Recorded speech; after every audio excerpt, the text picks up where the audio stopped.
Good evening, everyone. Welcome to the July 29th, 2025 Planning Board meeting. Since we have everyone present here, none of the board members are on. We'll start with the first topic. Definitive subdivision public hearing. The applicant has requested the public hearing be continued without discussion to August 26th, sorry, excuse me. So we'll move on to administrative. You actually need to Read that.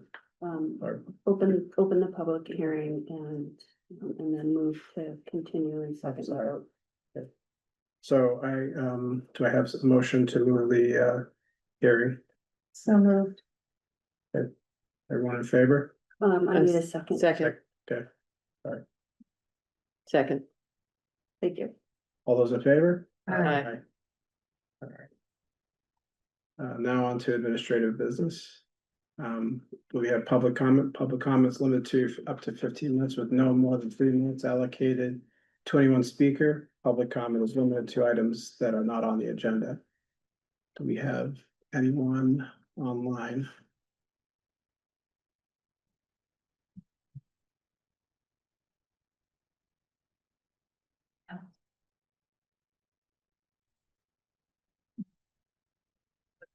We do not. Okay, so we'll move on to item number 2 of administrative business, the potential mixed-use zoning bylaw amendment discussion. And with us online is Emily Innes and Amelia Morton. And I think I'm just gonna turn it over to Emily. Great. Good evening, everyone. A pleasure to see you all again. We have submitted an update to the draft zoning. A couple of things before I get started. For the record, Emily Innes of what is now Innes Land Strategies Group. We're in the process of changing our name. So no, we haven't changed firms, just the same firm has changed names.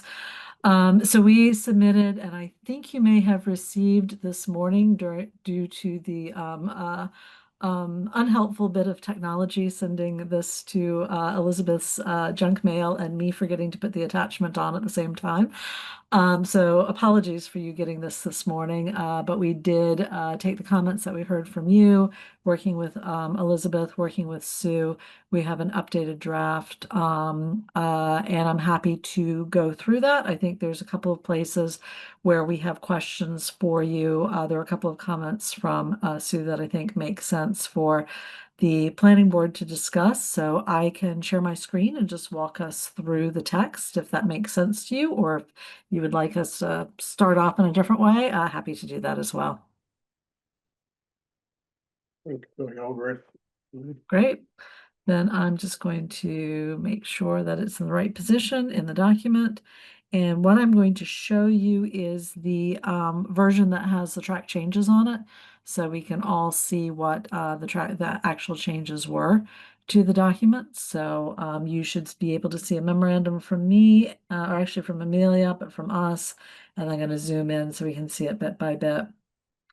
So just in case people are watching this post meeting and want to know where this came from and where we are, we're looking at changing or replacing the combined business residence with mixed use development. And the meetings that we've had with the planning board are to figure out what that would look like in terms of the text and what that would mean. We have had a public meeting on this already, and then obviously we're working through the draft now.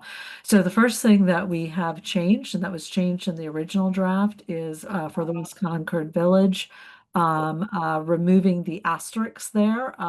Those asterisks referred to the location of residential in a mixed-use building not being up against the street, and we've addressed that elsewhere in the standards, so just be a yes along there.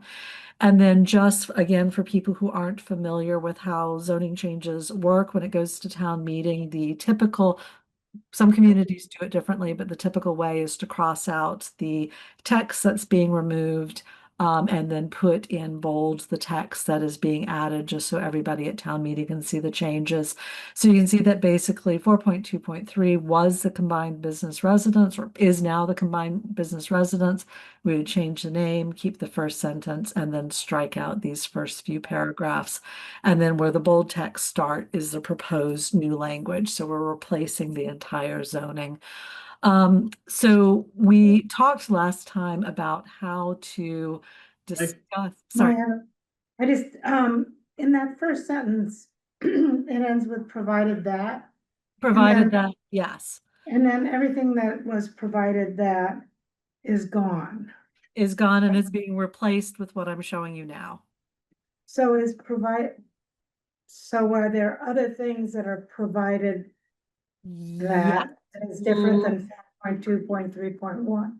Yes, so I'm glad you asked that. So I'm just going to highlight, you see the 4.2.3.1 crossed out here. And then if you go past all the crossed out text, there is a new 4.2.3.1. So the provided Okay, that refers to the same Okay. structure. Yeah, that's a great question.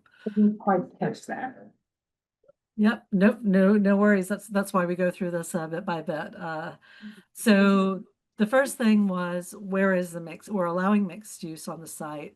Where on the site is it allowed? And we talked about different ways of making sure that in a mixed use district, the commercial was activating that ground floor, right? We wanted people to walk by the building that was closest to the street and see some activity happening. How would we do that? So we broke it up into 3 different ways, which you had seen before. We had some back and forth on whether or not we were specific enough about how to do that. And then, so we have this in any building with its principal facade adjacent to the lot line abutting a public right of way. I think there was a question of, if you just say facing, you could have a building that's further back that's facing, but isn't actually adjacent. So we specified it there. We also wanted to talk about, so this is a non-residential uses on the ground floor, residential uses on the upper floor. We could also allow residential or commercial on the upper floor, but you'd at least have some residential because it's mixed use. Then the next option is if the site has sufficient depth to accommodate 1 or more non-residential tenants. We give a minimum depth because sufficient wasn't enough language.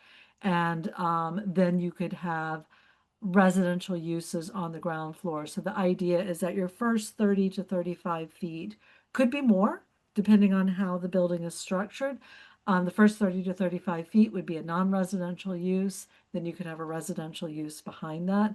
We chose 30 to 35 feet because a typical double-loaded corridor building, so you would have residential units on either side of a corridor, is between 60 and 64 feet in depth. Not to say that that couldn't vary, but that's what gave us to 30 to 35 feet. In other words, you could have a double-loaded corridor structure all the way up.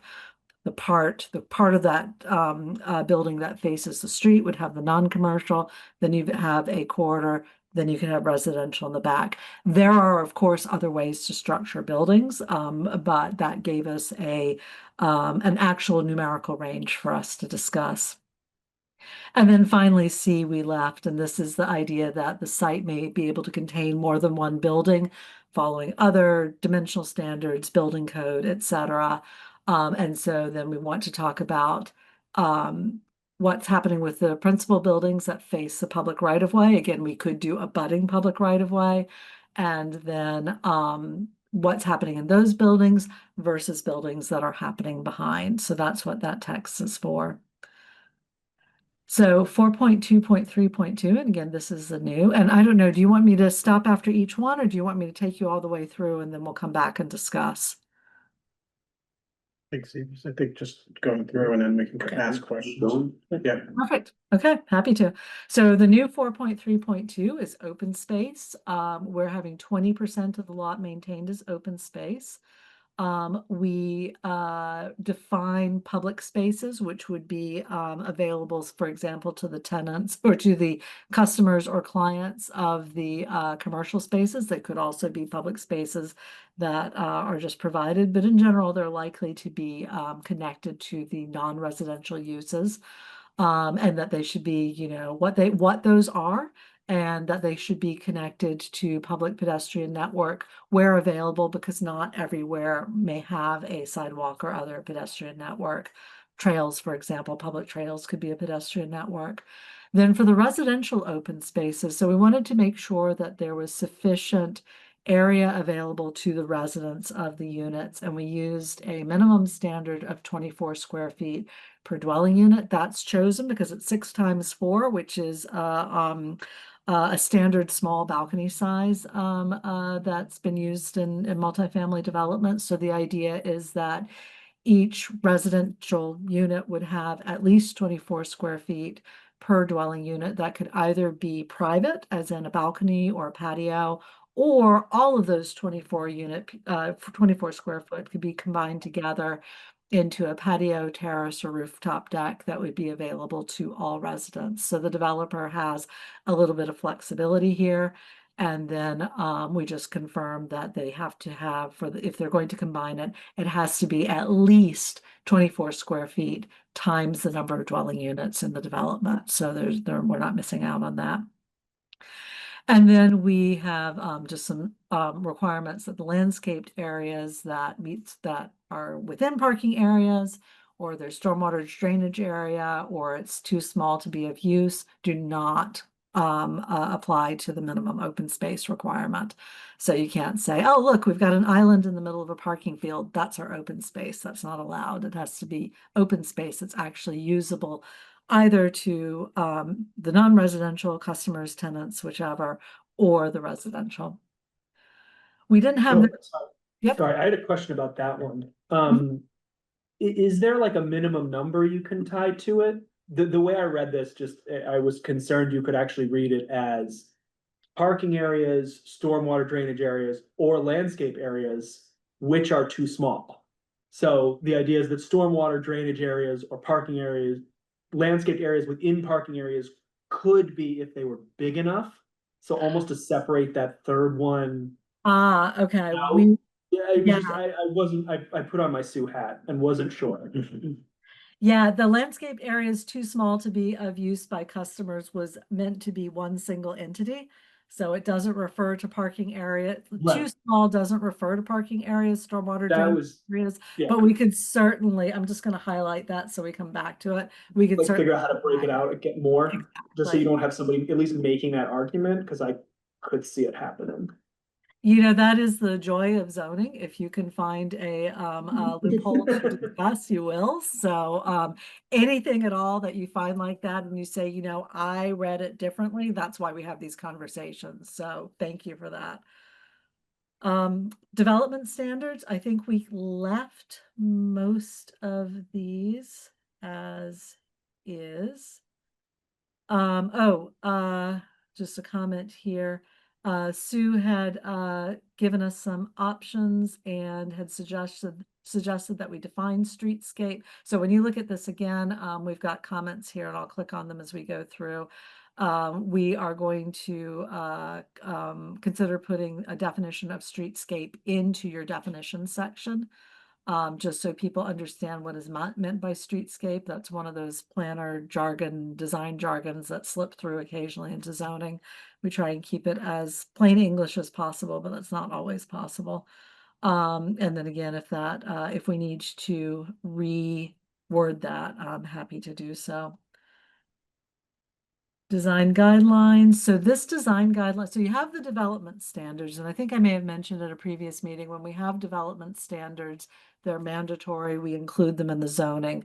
When you have design guidelines that may be more advisory, but still very useful to the discussion, that sits outside zoning. It's something that the planning board can adopt and amend at any time.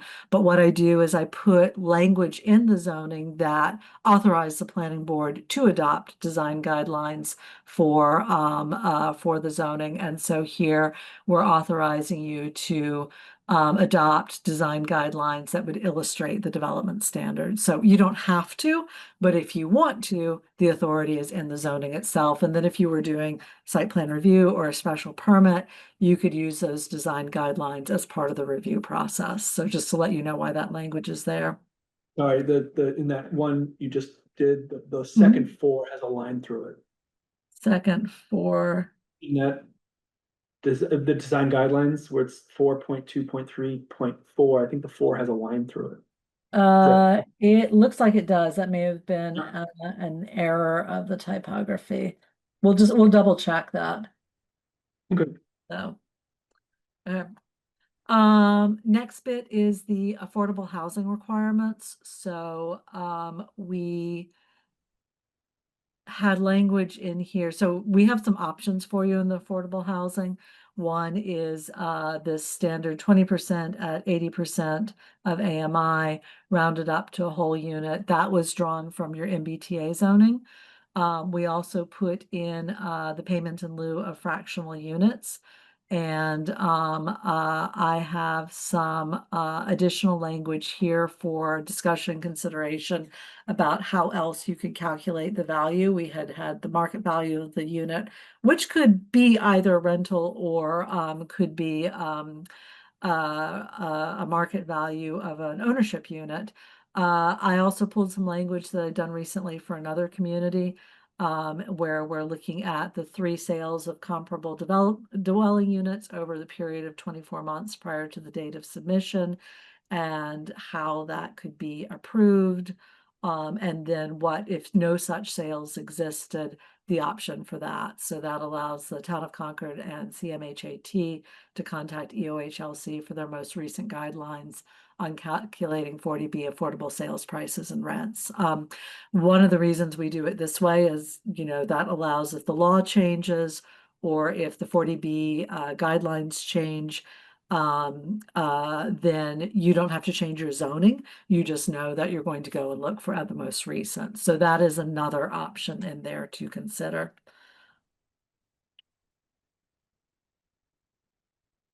And then in this bit, we also looked at the possibility of rather than having a requirement for affordable housing, this section, this alternative, so you'll see the or there, this alternative 4.2.3.5 allows for a bonus option. So we looked at a couple of different options. One was additional story. So to allow it to go up to 4 stories, 45 feet, that allows for either a pitched roof or maybe a higher ground floor. There's going to be a restaurant. We gave some an idea of how you could require the affordable units. And then how you could, actually that we need to change that, Amelia, that's a typo on our part, but an example of how that would work. We also thought that maybe you wouldn't want, there's a possibility you might not want to use height as your incentive, because I know height can be very, it can be contentious in some communities that we've worked in, certainly. So we thought another option would be to allow for additional lot coverage. And so either way, you're getting additional square footage, whether it's by adding height or by being able to go out further on the ground. And so that should have been, the numbers here should have been slightly different. That was based on an earlier idea, but the idea is that you're not saying, so in the 2,000 square foot option, you're not saying that the unit has to be 2,000 square feet.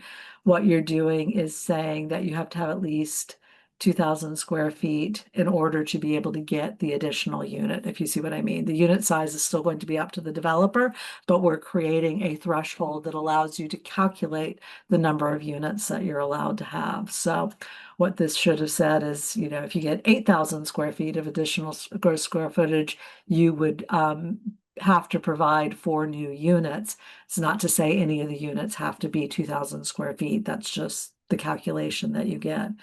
So that's another option, the lot coverage versus the height. If you didn't want to just require, if you wanted to give an incentive, this would be a structure to do that.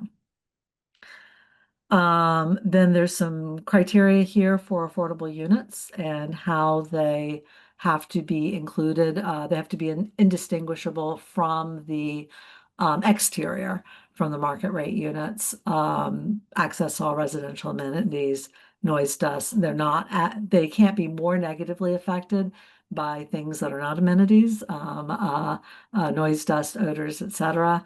And then if the developer is going to phase the development, the affordable units have to be made available at the same rate as the market rate units. We've done a table in the past for that, and that can work out well. So that's the overall. We tried to keep it.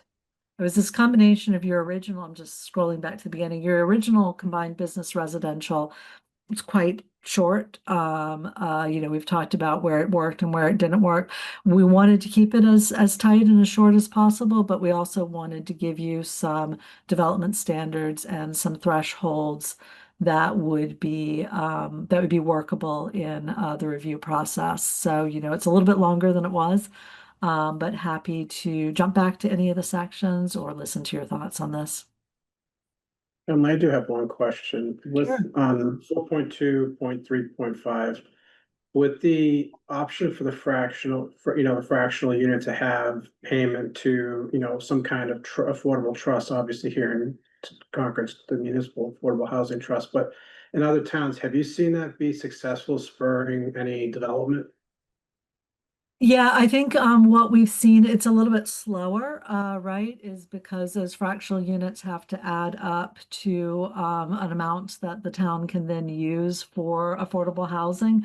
But it could be, and I'm trying to think of who the town was. I had this conversation relatively recently that they don't necessarily have to develop the housing. They could also use it to protect existing affordable housing, right? Buy units and make them affordable, which might in some communities be a little bit more cost effective than buying from the ground up. So we could do some research and find some specific examples if that would be helpful to you. But certainly over time, having those fees build up. We did not give the option to pay for entire units. The idea, the way this is structured is that the affordable units would be built on site, and it's only the fractional units that you would be able to have the fee in lieu of. I've seen some communities allow the fee in lieu of the entire requirement. But then what you have is you're not getting the affordable units sort of spread throughout the community and built at the same time as the market units. I do know that the town has a history of using different funds that have been received to fund assist in funding new construction type projects. But also we have some deed restricted affordable units that are expiring when they were done. They weren't perpetual, and funds have been used to, basically, buy down units and permanently protect them. So that is something that the town has already done. Was that done at Emerson? Emerson Annex is definitely one of Yeah, right. them. That's what I thought. So from a zoning perspective,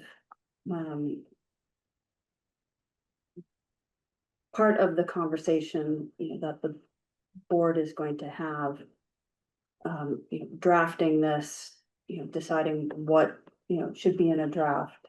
And, whether to move this forward is, as Emily said, it's a really short, currently the bylaw is really short, and we have, great information from Emily's previous memo, why, this isn't working.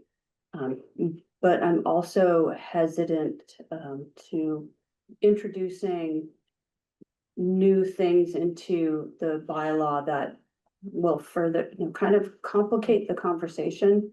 And in the PRD, we do have, density bonus, but it's fairly simple. It's, you provide affordable units, you get this density bonus.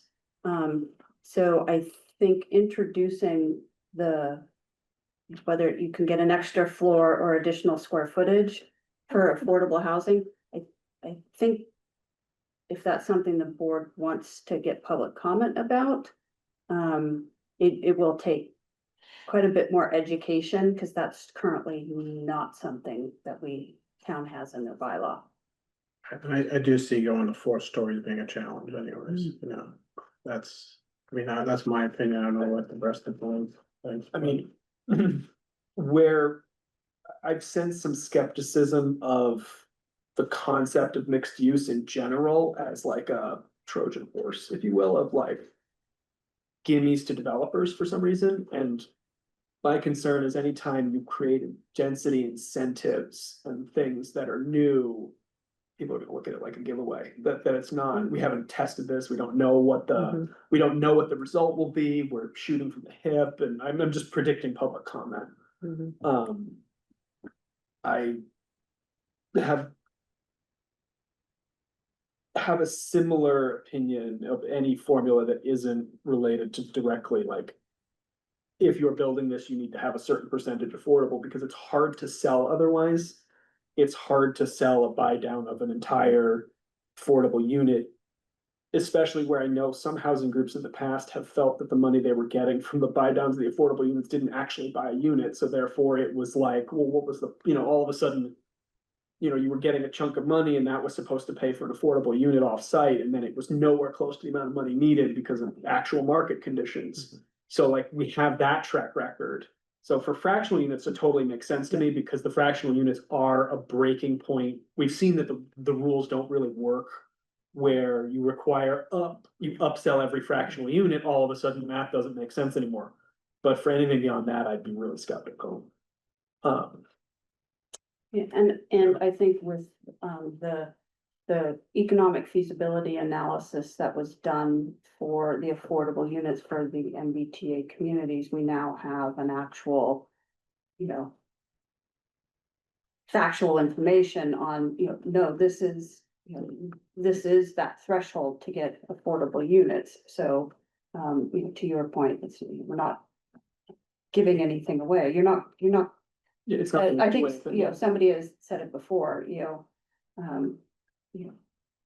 0 affordable units is still 0 affordable units, so, so I, that's just my 2 cents. And I do want to make it clear that, you know, the reason that we gave you both the option to require the units and the option to do an incentive is because you have both structures in your zoning already. Where, you know, we give you the options for your discussion and feedback. You know, look forward to hearing that. And the same with all of these is really, we're still in the discussion mode. So we want to make sure we're responsive to what you think works for Concord, so that the zoning can be tailored for your conditions and your goal for this district.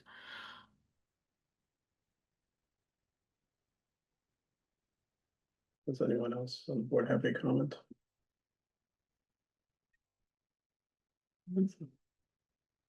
I think as far as next steps is I would like to get input from the housing groups on the affordable component. Additionally, the language that Emily and Amelia suggested about the, you know, the rental, because I do know that was a stumbling block a few years ago with the Thoreau Depot zoning at a late hour. And so I definitely, you know, would like to send this to the housing groups, get and our regional housing services office and get their input on that language. And then and I think Emily and I have a couple more definitions to incorporate. So if it is the consensus of the board to not have the height or area incentive, you know, what we can do is kind of start moving towards really what would this look like in the zoning bylaw, and start to kind of get comments. And whenever, you know, you get to the point where you're actually going to insert something into the zoning bylaw, it's doing all of that cross-reference, unintended consequence. What did I not think of? I can tell you, there's quite a few amendments to the ADU bylaw that has to happen. So just starting to really think about the structure and making sure that, trying to make sure that I haven't overlooked something or figured that out.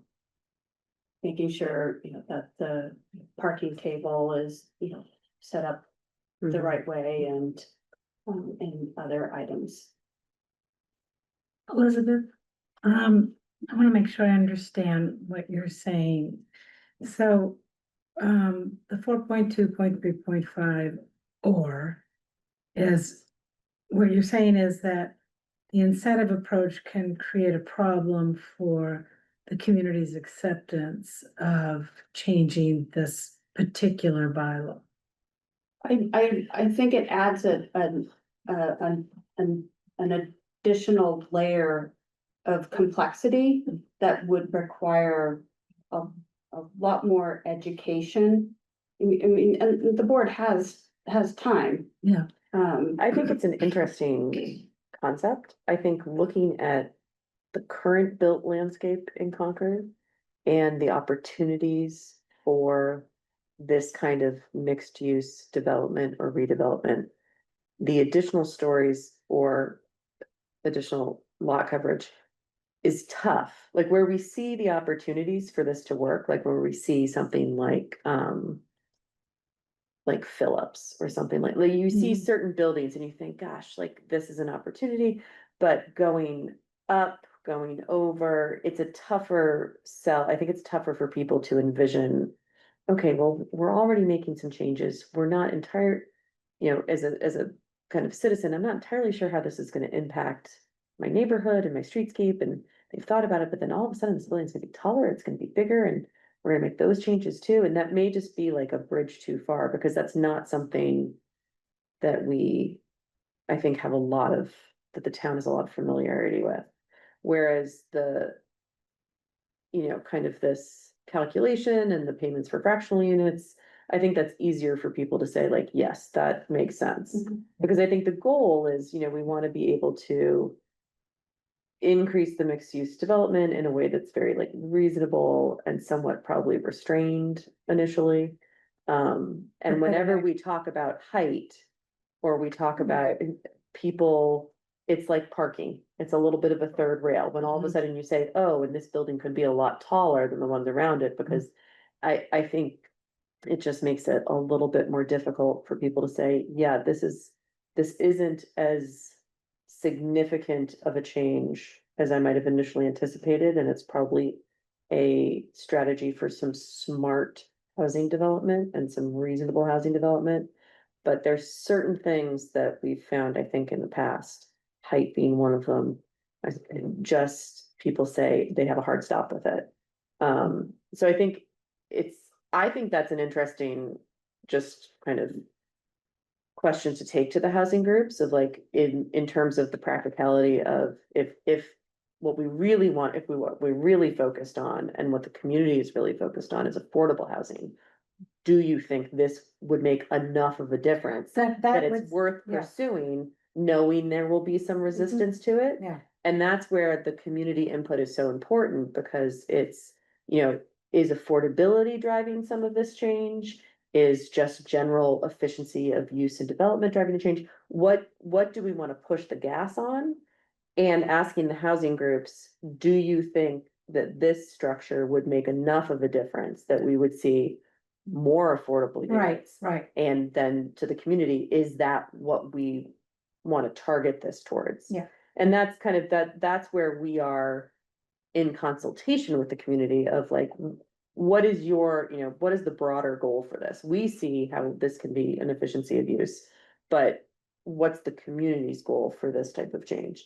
And so I think height and all that's always a hard sell, but I'm happy to have that conversation with the housing groups and say, do you think this makes enough of a difference that we really take on a significant education campaign to the community to say, we think this could be really valuable? I think it would have to be a big delta Right. to get there. Right, that's Thank you, that is sort of exactly where I was trying. Yeah, kind of circling around that, cause yeah, it's, I look at that and I say, gosh, that's an interesting kind of approach. But if it doesn't buy us. But if it's a hard, more it doesn't, housing, if it more doesn't actually produce more affordable housing, it's just taller buildings. And it gets everybody riled. And it gets everybody's hackles Yeah. up, so, but I think it's worth, the housing groups are a good resource to say, hey, listen, do you think this makes enough of a difference? That's worth it. That it's worth having a really big education campaign about it. And once again, community input's so important in all of this, because I think the general goal of this is pretty broadly accepted of like, yeah, it makes sense that you've got this store and you've got a second floor and they're not using it, and wouldn't it be nice for somebody to have a walkable, livable apartment up there? And that's very easy for people to get on board with. It's the nitty gritty, so I think I'm not willing to like strike a big X through it right away. I'm deeply skeptical that it's the right approach, but.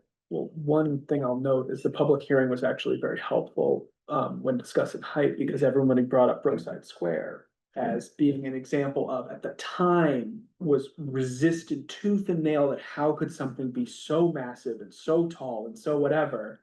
Now that it's built, everyone's looking at it and kind of saying it's a shame it's not a story taller. Because it would have been an easy place to add X many more units with no thought, no concern and whatever, because its location proved to be perfect for that. And that's a great learning that the town had with that. But I don't know if that applies to everywhere, and that's the problem. Right, Yeah. right. Yeah, and that's the problem I'm having. But it was a really interesting thing to learn that, that predates me a little bit of. There's nothing cookie cutter here. Right, It's right, what's gonna work over right, is not gonna work here. yeah. Elizabeth, do you know that the housing roundtable is the 26th, August 26th at 5? So it might be a topic to bring to that. Have they locked that in? I think it was still being Still handied. No, I out. think it's. Is it, Is that it's finalized now as of this That's- afternoon? Oh, did something change this afternoon? Oh, it's. There was been a lot of there was a lot of emails today, Yeah. so. Okay, so, I don't know, select board thought it was, doesn't matter. I'm not sure I'd, want to try and open this up. For a conversation the first conversation around is at the housing roundtable. Yeah. I think, The development group, that's the CHDC you wanna talk to, because they'll let you know if anyone would buy that. that and, individually talk with the Mhm. Regional Housing Services Office and, Yeah. brainstorm some more with Emily and Amelia. So I don't, Emily, was there other? I think that's it. I liked the point about this has to work across multiple conditions. We were looking at the fact that some of the districts that this applies to have quite relatively large parcels, others are quite small. So I think our goal is to work with you to get something that is flexible enough for the approval process so you can work with somebody who's in front of you to tailor the proposed development to something that works for that site. So as you're reviewing it, I know I didn't read every word, for example, the development standards, but as you're reviewing it, if you see anything else that either you have questions on, or if you think that there's something that's missing, obviously we're happy to work with Elizabeth to find language to address that. And certainly I love the idea of checking it with people who have experience of affordable housing in the area. I think the sort of the gut check of does an extra story make a difference? Does extra lot coverage make a difference? Does it make enough of a difference? That's a great idea. So we'd love to actually hear the results of those conversations. That just learning that just helps us with the other communities we work with as well as with you. So that would be terrific knowledge.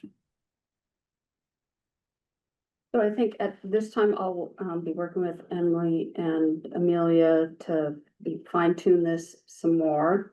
Add, a few definitions, and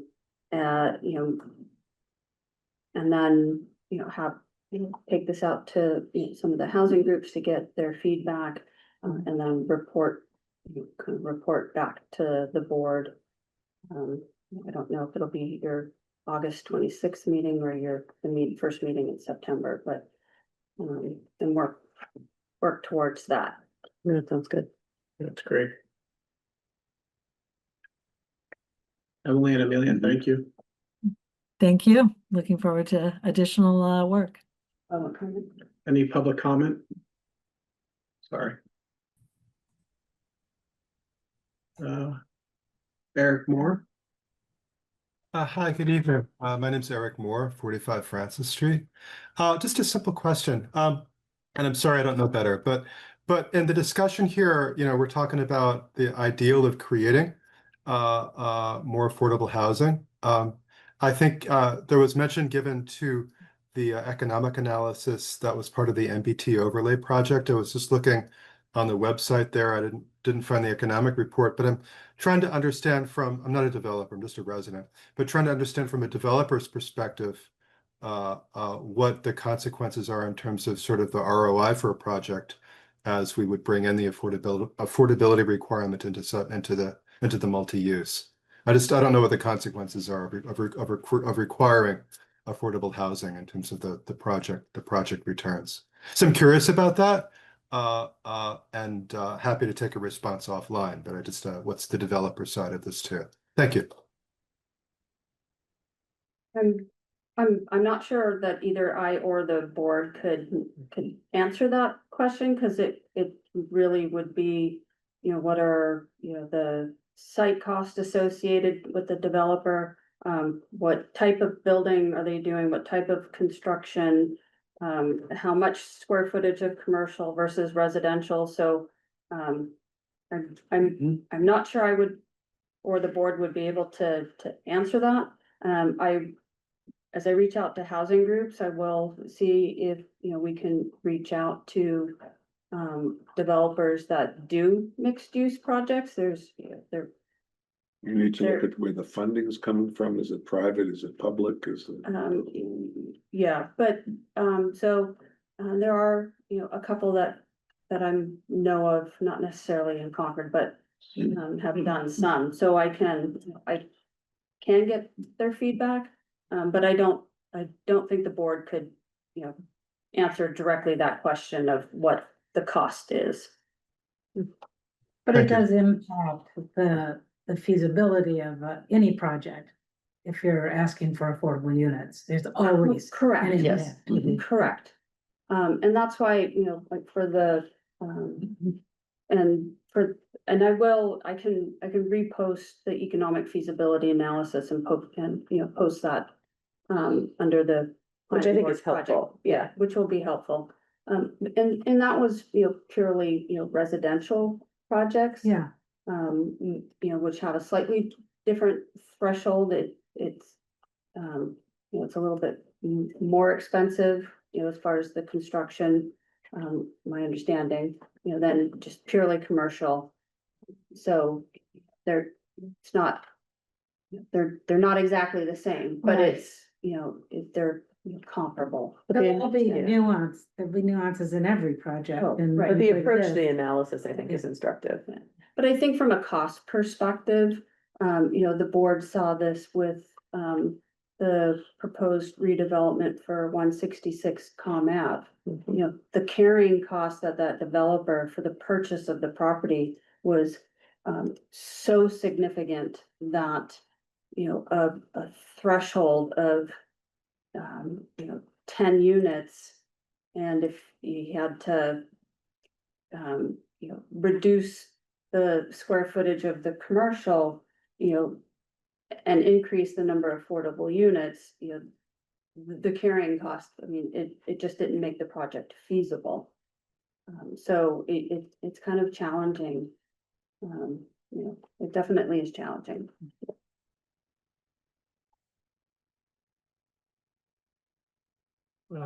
Carol Savoy.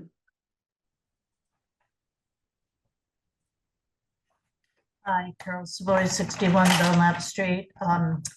want to make a comment about the mixed use. First, the proposed bylaw would reduce the required open space from 2 times residential floor area to just 20% of the lot. Even worse, it would allow rooftop decks, balconies, and 24 square foot private outdoor spaces to count. That's the size of a small closet. It's not meaningful open space. These spaces are often inaccessible, especially for families, children, or seniors. They don't build community or support sustainability. Allowing this will incentivize lot coverage, more pavement, and check the box landscaping instead of shared ground level green space. On top of that, the draft does not exclude wetlands or protected buffer zones, opening the doors to developers counting legally restricted unusable land as open space. These changes come with major environmental trade-offs. Ground level open space helps manage stormwater, reduce heat, support pollinators. Decks and balconies don't do any of that. We are sacrificing real green infrastructure for cosmetic compliance. Second, the bylaw says residential units are allowed behind commercial uses. Sounds harmless, but here's what that looks like in practice. A 200 square foot coffee kiosk up front with the entire ground floor behind it filled with residential units. That's not true mixed use. It's an apartment building with a decorative storefront. There's no minimum depth or square footage requirements for commercial space. No leasing requirements, no public use standards. Developers use these front spaces as storage, private gyms, or simply leave them vacant while claiming they've met the zoning. To preserve real mixed-use benefits, we need clear thresholds like 50% of the ground floor footprint, 30 feet of commercial depth, and a minimum of 1,000 square foot, so the space is usable and leasable, plus a requirement for active public-facing uses. Third, the proposed changes would raise the affordability trigger from 4 units to 10. This means with projects up to 9 units, including 3-story buildings, could provide 0 affordable housing, 0 SHI. That's a major step backwards. Pair that with a proposed 45-foot height allowance, and we're giving developers a free pass to build larger, denser projects without delivering on affordability. Once these buildings are up, we can't undo them, and they will fundamentally alter the scale of Concord's character and village centers. Here's what I urge the board to do. Preserve the current open space formula, or at a minimum, require 50% of open space to be green, ground level, and shared. Exclude wetlands, buffer zones, and stormwater infrastructure from counting as open space. 3, require meaningful commercial space, minimum square footage, depth, and active leasable public uses. 4, keep the 4-unit affordability threshold and scale up requirements from there. Maintain the 38-foot height cap and allow increases only by special permit tied to real affordability. These changes shouldn't be about making development faster or easier. They should be about making it better. The zoning should be thoughtful, sustainable, and aligned with Concord's values. Please do not move forward with these changes of combined business. Let's build wisely. Thank you. Thank you for your comment. We'll consider those items. Anyone else for anyone else for comment online? I don't see anyone else. So that will move on to our next item. Thank you, Emily and Amelia. Sorry. Thank you. The draft planning board 2025-2026 goals and projects memo. So the board got the revised draft based on your previous conversation. You also received the draft goals. I think they're still draft, correct, Wendy? We finalized them last night, but what you have in front of you is not the file. Yeah. But it's roughly the same. Okay, so the board did receive roughly the same, what was adopted by the select board. From the select board goals, the 2 major components in the select board goals that are mirrored in yours are definitely the wireless overlay district update. And also there's gonna be MCI Concord, you know, board is prepared to assist the advisory board in whatever capacity and the select board in whatever capacity as that moves forward. And then I think the, what was the third? Vision. Mm.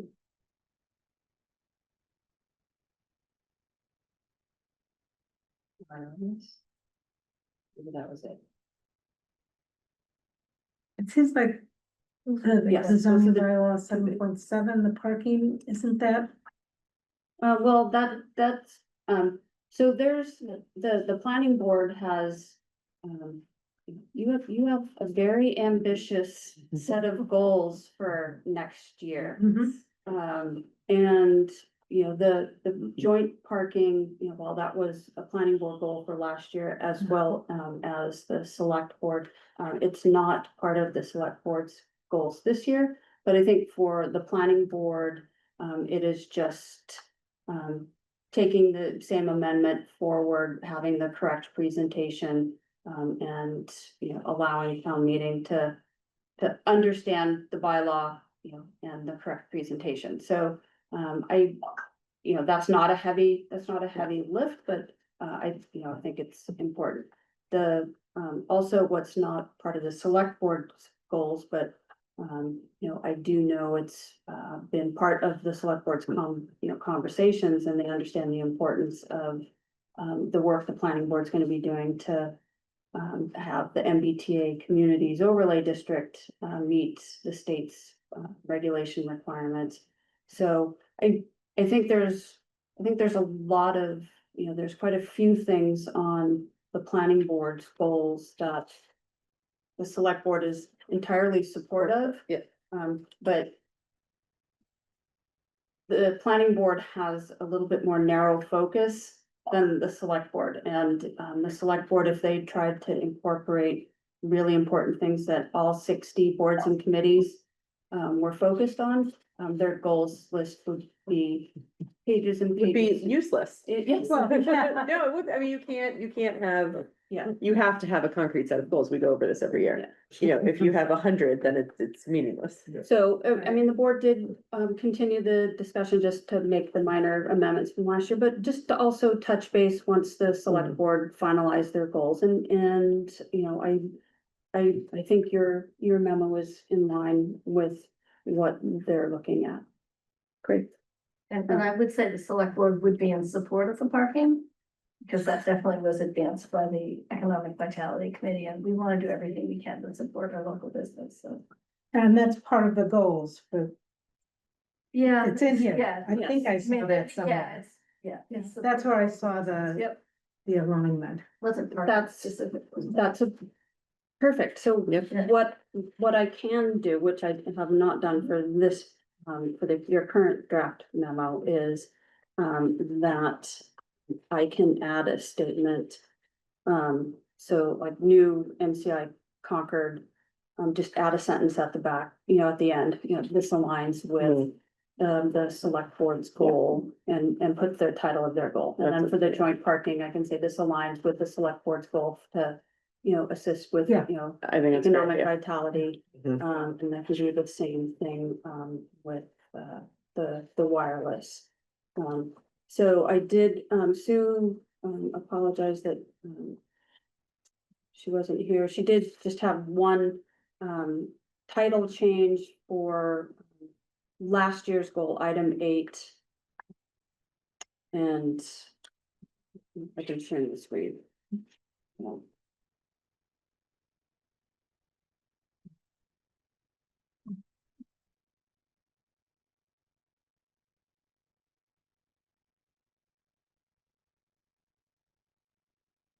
Again, just really minor, so.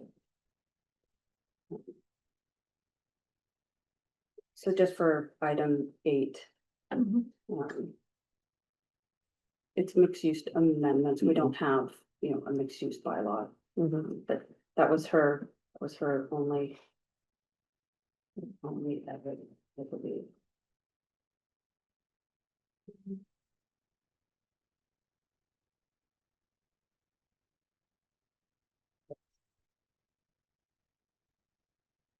So if there's no, questions or other comments, if the board wants to adopt this memo with those changes, referencing the select board's goals and the one minor edit. Get a motion. So moved. So Carol also has her hand up. I'm sorry.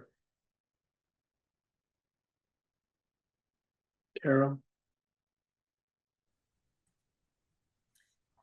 Carol Savoy, 61 Belknap. I urge the planning board to remain focused on high-impact planning priorities already underway, priorities that align closely with the select board goals and broader needs of the community.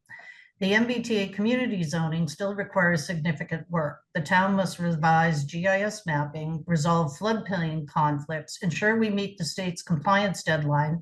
That process will demand detailed analysis and robust public engagement.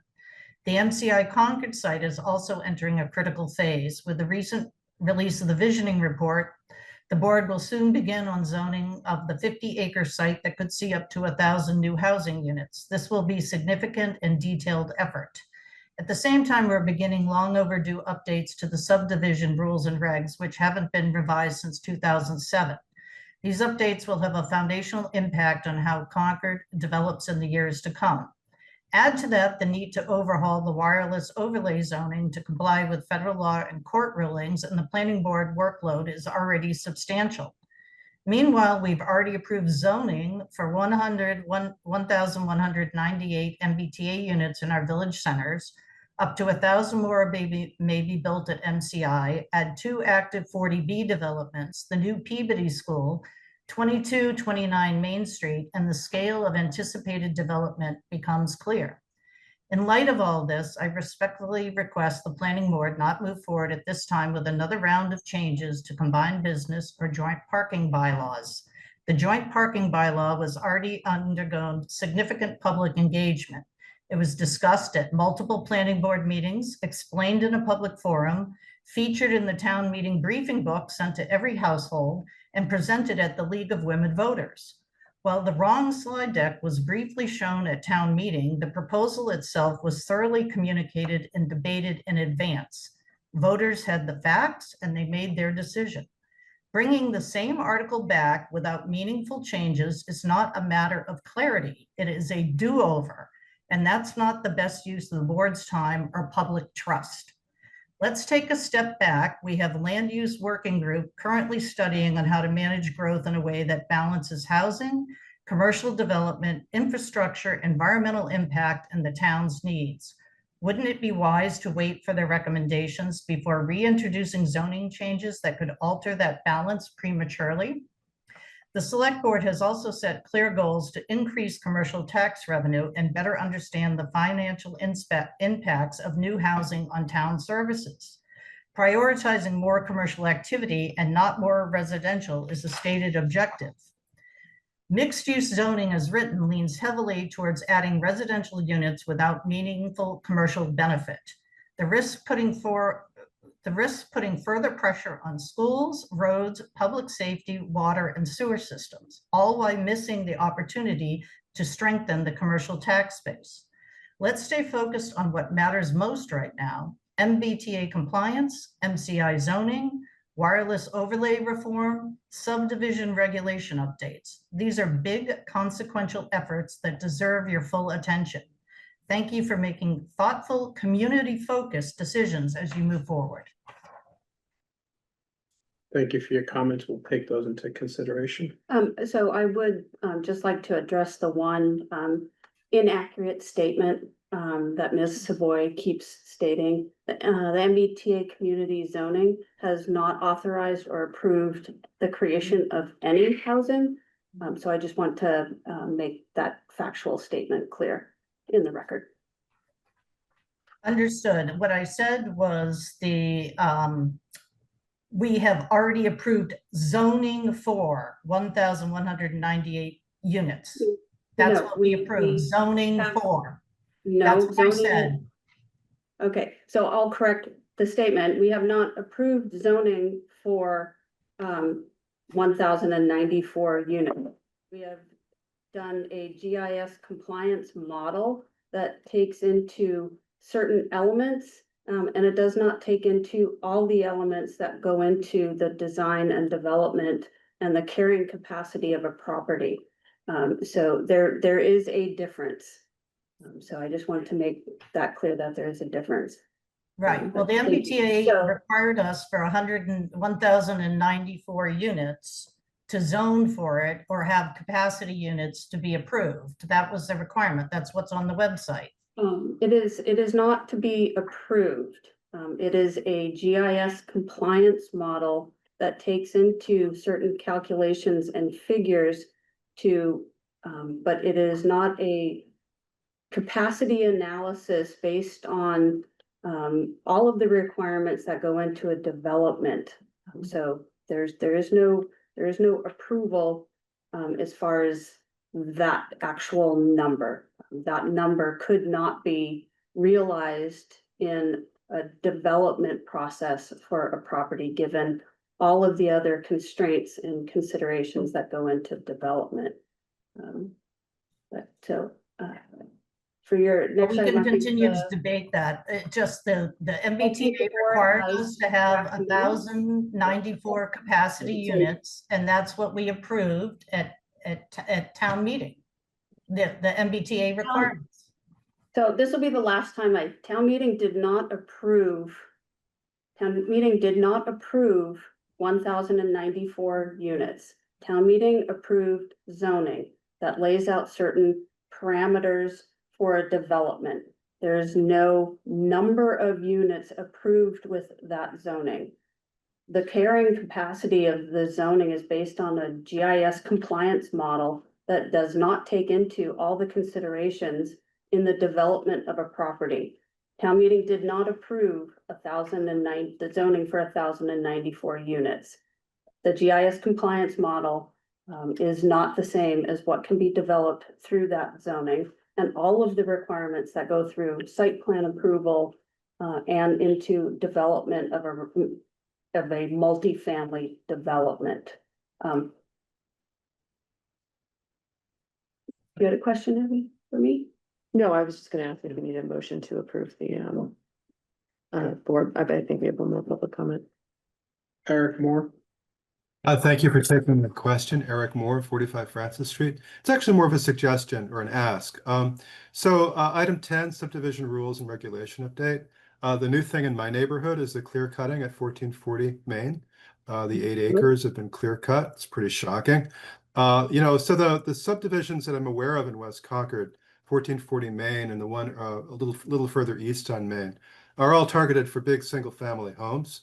I would ask that within the scope of investigating changes to subdivision rules and regulations, that consideration be given to a moratorium on single-family subdivisions. That subdivisions moving forward would be duplexes or multifamily. To investigate that in terms of the feasibility for zoning that, I think there is an economic question, but when we think about moving forward in Concord with higher density. Infill in particular, I'd like to see a hard cap on single family homes to be explored. That's I don't know what the answer is, right? But I'd like to see us take a serious look at that. Thank you. Thank you for your comment. So I can provide at least one clarification. There's a very solid line between the state subdivision control law and zoning, and the subdivision control law and the work to update the subdivision rules and regulations can only focus on the construction of a road, the utilities, and the stormwater drainage. It does not extend to whether that roadway is going to be for single-family dwellings or duplexes or multifamily. That is only in the role of the zoning. And for Concord to not have single family dwellings would require that. I'm not even sure if it's legally, a community is capable of doing that under the zoning act to not allow the development of single family dwellings, but to, to your point, subdivision control law is only those three things, and you cannot have a moratorium on new subdivisions. This, subdivision control law doesn't allow that. The board has to have rules and regs, so you can't have a moratorium on that. The zoning piece would be a much larger community conversation that I'm not sure is feasible under the state zoning act to have a moratorium, just on single family dwellings. So I just Good. kind of want to clarify that. No, thank you for your response, and sorry, I don't know better. And just to clarify, it would No, be single it's- families within subdivisions, not single families and single family lots or whatever, but I get your point, and thank you. And to the point about 1442 Main Street, that's why that was litigated for Mhm. 6 years. Understood, understood. Yeah, it's painful. Could I get a motion to approve? I make a motion that we approve and adopt the planning board 2025-2026 goals and project memos with the alterations, amendments and edits discussed this evening. Second that. All those in favor? Aye. Right, move on to our next item, which is board liaison and planner updates. I do have one update. So the Historical Commission and Historic Districts Commission, senior planner Ann Clifford, working with a consultant, the draft historic preservation, the preliminary draft of the historic preservation plan, just the wording, no pictures, graphics or layouts, is going to be out this week. And so you will be seeing an email from me to the board. And so until I know the time frame, but to have, the board review it. And I know that they would be very appreciative of having comments, on that document. It's kind of exciting. So, so that is forthcoming. There is a God. Housing roundtable, as you said, likely August 26th, but that's still, we probably have 12 to 14 more emails before we actually confirm that it is the least efficient scheduling. But that will likely be August 26th at 5 p.m. right now. For all of us who want to It's attend. virtual. Yes. And did you have anything? No. Land use working groups meeting tomorrow, so we've been progressing, looking at, the DPW and fire and police needs, starting to get that pulled into that group and starting to establish the workflows, looking at, potentially relocating some of those services into different parts of town. So I'll keep you posted from the next meeting. I think we'll have 2 meetings before we have our next planning board meeting. Anyone else? Okay, so let's move to the, sorry. CPC's getting ready to ramp up. It will be. Yeah. I'm gonna miss the next meeting, but after that it should be. So I do know, CPA applications are due September, I think it's the 19th. So that's, that is also, starting up. And if anyone knows of a group that is interested, there was a fair amount of money sitting in some accounts that people would like to deploy if possible. So if you have someone who's been waiting to pitch a project, this may be their year to do it. Good to know. All right, with that, we'll move on to minutes. Does anyone have any comment on the minutes? April 9th, April 29th, and did we get, The sixth. so it's May 6th, right? I make a motion that we approve the minutes for April 9th, April 29th, and May 6th as submitted and edited. Can I get a second? Second, All those in favor? Aye. Aye. And with that, we'll adjourn the meeting today. Thank you, and everyone have a good evening.